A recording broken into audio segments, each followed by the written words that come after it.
Mes chères sœurs, à toutes les Women Digitales, bonjour. J'ai l'honneur de prendre la parole aujourd'hui pour vous apporter mon témoignage et vous partager mon expérience à l'occasion des journées Women Digitales qui se déroulent du 2 au 4 décembre à Libreville au Gabon. Vous l'aurez compris, absente du territoire gabonais depuis près de 2 mois, j'ai tenu à honorer à cette invitation parce que lorsqu'on parle de femmes et de digital, cela me concerne, cela concerne mon premier amour. Vous comprendrez.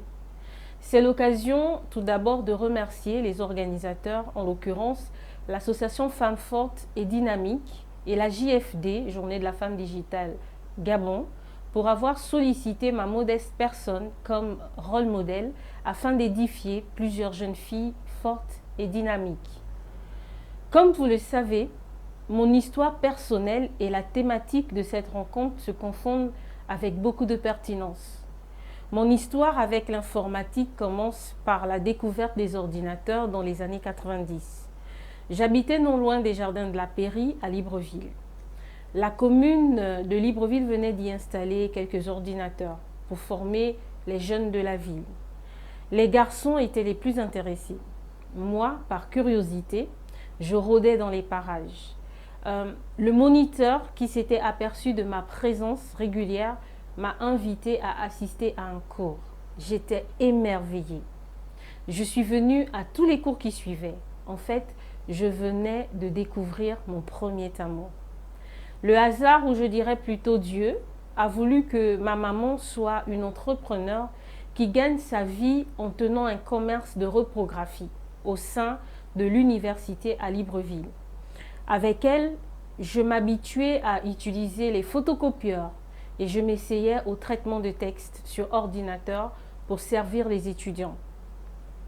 À la suite du décès de ma mère en 2003, ma sœur aînée a perpétué l'activité de la reprographie qui nous nourrissait jusque-là. Ma vie était donc décidément liée à l'informatique et à la bureautique. À l'obtention de mon bac au lycée national Léon Mba, j'ai tellement voulu faire des études d'informatique, mais je n'ai pu trouver d'inscription dans une école appropriée. Je me suis donc résignée à faire des études supérieures en banque et assurance à Dakar au Sénégal. Revenue au Gabon, en 2007, j'ai travaillé 5 ans en tant que responsable commercial et communication dans une grande structure hôtelière. Puis pendant 2 ans, j'ai occupé les postes de directrice générale adjointe dans une entreprise spécialisée de haut niveau en relations publiques, avec de très bonnes commodités, un chauffeur, un bon salaire. Mais après 10 ans de carrière en tant qu'employé, le virus de l'entrepreneuriat de ma mère et la passion du digital m'ont littéralement rattrapé. En 2018, vainquant donc la peur du risque, je quitte mon emploi de directeur général adjoint pour me lancer à mon propre compte. Cette année, je décide de me consacrer à mon ONG Femmes Belles à l'intérieur et à l'extérieur. Je côtoie les femmes, je côtoie leurs difficultés à s'insérer dans la vie. Je découvre leurs attentes et leurs besoins. Je les coach, j'essaye de leur donner un sens à leur vie. En 2018, je crée alors DigiWomen School, fruit d'une expérience pensée et nourrie par mes observations sur le terrain. Objectif, combler les carences des femmes dans les métiers du numérique. Je venais là encore de me réconcilier avec mon passé, mes passions intimes et de tracer le grand boulevard de ma vie.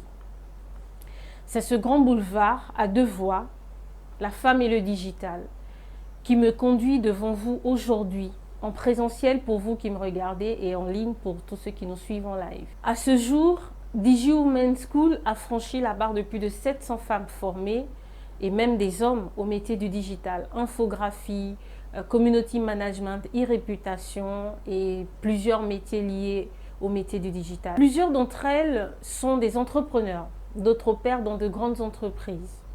Il y en a plusieurs qui, grâce à nos formations aujourd'hui et renforcement de capacités dans le digital, ont pu enfin trouver un emploi. Là où la Covid-19 a occasionné, selon les données du ministère de l'Emploi, en 2019, plus de 13 000 pertes d'emplois dans le secteur privé depuis la Covid-19 qui a malheureusement frappé notre société sur le plan sanitaire, économique et social. Tous ceux qui ont été formés à DigiWomen School peuvent à présent se prévaloir de plusieurs compétences pour tirer avantage du digital grâce à nos formations. Présence et animation dans les réseaux sociaux, commerce en ligne, publicité, promotion, interaction commerciale et marketing avec les clients, modernisation des processus de gestion, etc. Parlons du digital. Je rappelle simplement qu'il représente l'ensemble des outils de traitement numérique des flux d'informations. Il regroupe donc toutes les technologies mises à disposition pour permettre, faciliter et accélérer la circulation des données de tout type et genre entre différents pays grâce notamment à l'usage de l'Internet. Pour cela, le digital s'appuie sur l'infrastructure de télécommunications, notamment les câbles sous-marins, la fibre optique, les backbones, les réseaux de téléphonie mobile, les logiciels et les équipements matériels. Donc nous avons les ordinateurs, tablettes, smartphones, etc. Grâce à la politique de notre gouvernement et aux efforts des opérateurs publics et privés, le Gabon se classe parmi les pays d'Afrique subsaharienne les plus connectés. Il revient maintenant aux citoyennes que nous sommes de s'approprier la technologie du digital, ses outils et ses bienfaits. Le thème qui nous réunit ce jour, la femme et le digital, est d'une modernité et d'une portée déterminante. La femme gabonaise d'aujourd'hui et de demain devra être engagée et décomplexée afin d'y trouver sa voie dans le digital, pour qu'elle exprime son intelligence et sa créativité afin d'impacter positivement le développement de notre pays, le Gabon. Avant de clore mon propos, j'aimerais rappeler que la première femme à avoir créé un programme informatique au monde est une femme, Ada Lovelace, qui a créé le premier algorithme qui a aidé l'ancêtre de l'ordinateur, la calculatrice. Et avec toute l'évolution, nous voyons bien aujourd'hui combien cette technologie nous aide et nous facilite l'usage courant de notre quotidien.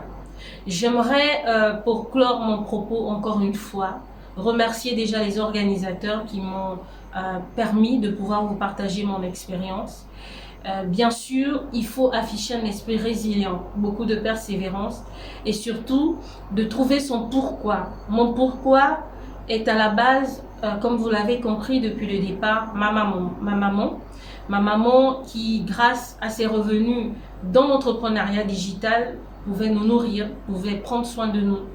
Et ce pourquoi m'a donné beaucoup de force aujourd'hui de pouvoir continuer ce combat qu'elle a mené.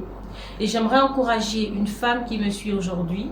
Trouvez votre pourquoi, ne vous improvisez pas. Je ne saurais terminer ce propos sans une fois encore remercier les organisateurs, l'association Femmes Fortes et Dynamiques et la JFD qui m'a permis de m'adresser à vous. Et j'espère vivement que cette rencontre produira beaucoup de femmes dynamiques, fortes et surtout des femmes digitales. Je vous remercie.